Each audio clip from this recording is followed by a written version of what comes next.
میں وہ سانپ والی بات سے پہلے میں ایک تھوڑا سا آپ کو سائٹ پہ قصہ سنا دوں. یہ تقریباً بہت سالوں پہلی بات ہے, 1890 کی بات ہے. میں عربی پڑھایا کرتا تھا نیو یارک میں. تو بروکلن میں ایک پرانی سی بلڈنگ تھی نیو یارک میں, وہاں میں عربی پڑھا رہا تھا. اس طرف خواتین تھیں, ایکچولی اس طرف خواتین تھیں, اس طرف مرد حضرات تھے, اور میں کھڑا اسٹیج پہ میں عربی پڑھا رہا تھا. پرانی بلڈنگ تھی تو اس میں چوہوں کا مسئلہ تھا. تو اللہ کی ایک عجیب مخلوق, ایک چوہا, وہ لیڈیز سائڈ سے نکلا سامنے سے, اور یہاں آ کے وہ کھڑا ہو گیا لیڈیز سیکشن کے سامنے, اور لیڈیز کو جیسے وہ خطبہ دینے کے لیے تیاری کر رہا ہے.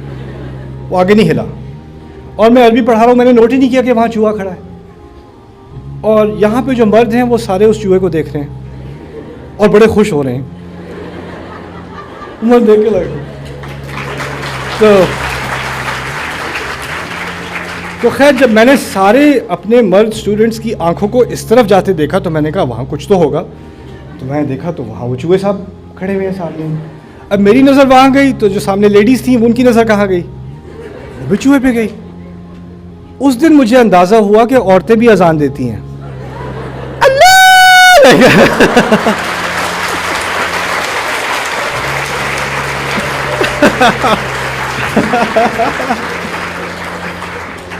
کوئی کرسی پہ چڑھی ہوئی ہے, دادی اماں کرسی پہ چڑھی ہوئی ہے, کوئی اللہ لا الہ الا هو الحی القیوم.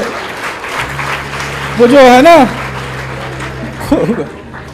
ایک وہ قیامت کا منظر ہے نا, ترى الناس سکارا وما هم بسکارا. لائک آپ دیکھیں گے لوگ شراب پیے ہوئے ہیں لیکن وہ شراب پیے ہوئے نہیں ہیں, نشے میں نہیں ہیں. ایسی حالت, وہاں قیامت کا دن شروع ہو گیا لیڈیز سیکشن میں.